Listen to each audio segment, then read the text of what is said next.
What if I told you that an entire city, once the beating heart of the Mediterranean, was simply swallowed up by time, leaving only stone ghosts standing guard over the infinite? Welcome to Tharros, a name that echoes like an ancient melody in the salty Sardinian wind.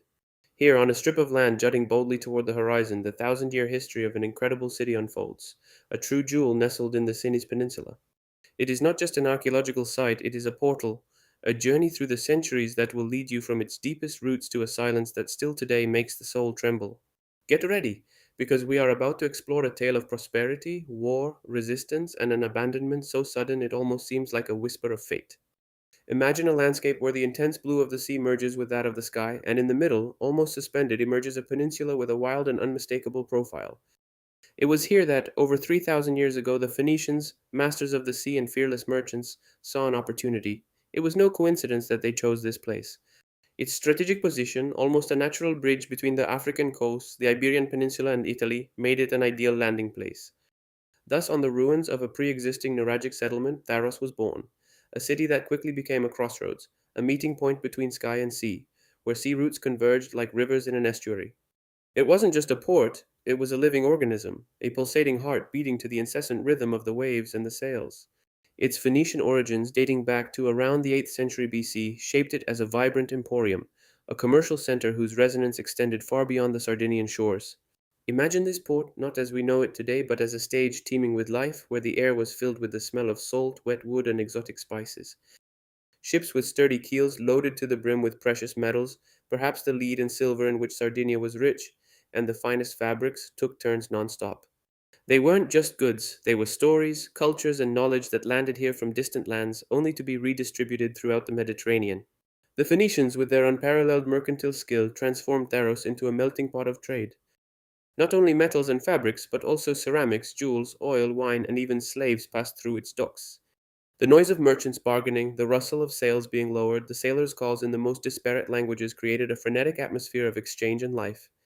It was a place where wealth was not only monetary, but manifested itself in the diversity of people, in the fusion of traditions, in the continuous flow of ideas. Tharos at that time was not a simple fishing village, but a miniature metropolis, an outpost of civilization that always looked ahead towards the next horizon, the next ship. As the centuries passed, the baton of power passed to the Punics, the Carthaginians. Their influence only strengthened the strategic position and commercial importance of Tharos. Under their rule, the city continued to prosper, evolving and consolidating its urban and social structure. The Phoenician foundations were enriched with new architecture, more advanced construction techniques, but above all, its identity as a bulwark in the Western Mediterranean became more marked. The Punics not only maintained the flourishing trade, but expanded it, making Tharos a fundamental hub in their sea routes and military control of the region. Its walls became thicker, its defenses more robust, testifying to an importance that went far beyond the simple exchange of goods. But it was under Roman rule that Tharos reached its true peak, a period of splendor that transformed it into a city worthy of the empire. The Romans, with their proverbial engineering and organization, left an indelible mark. Imagine walking along its streets, still partially visible today, paved with shiny black basalt, which reflected the sunlight like a mirror.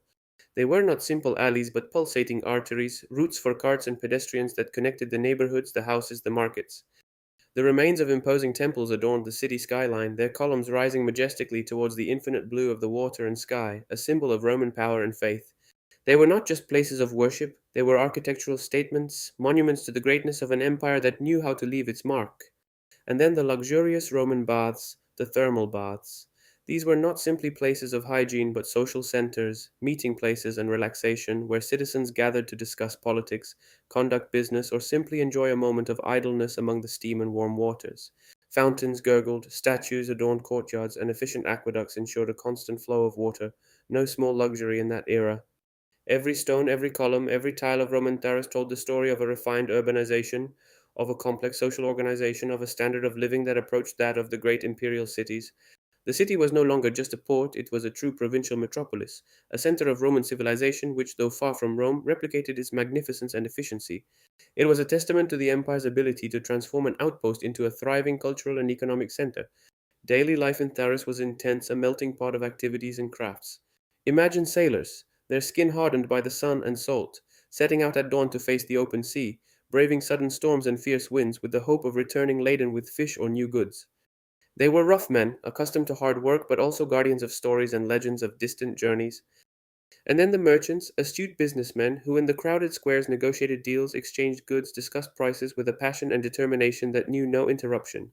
Their voices mingled with the chatter of the women going to the market, with the sound of the craftsmen beating iron or shaping clay in their workshops. Tharros was a place where the skilled hands of artisans met to create works of art of rare beauty, finely crafted jewelry, masterfully decorated ceramics, metal tools that were as functional as they were aesthetically pleasing.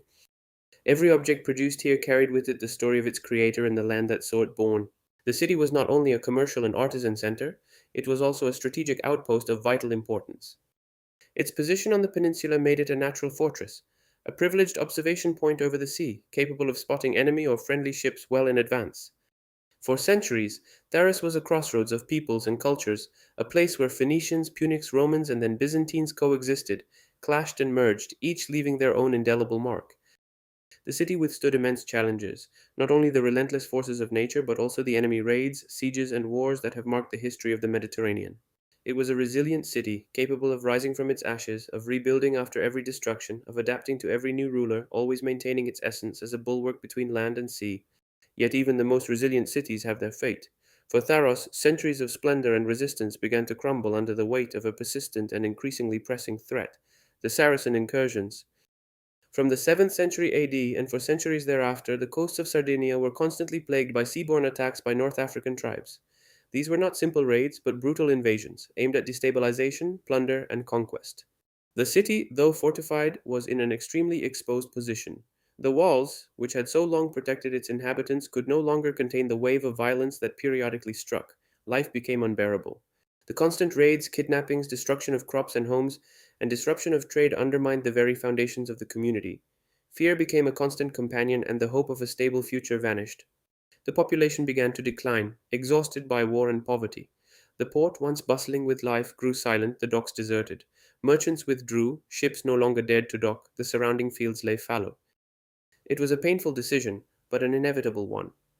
Around the year 1000 AD, after more than 18 centuries of uninterrupted history, the inhabitants of Tharros made the most painful decision: to abandon their city, their home, to take refuge inland, in a safer and more protected place.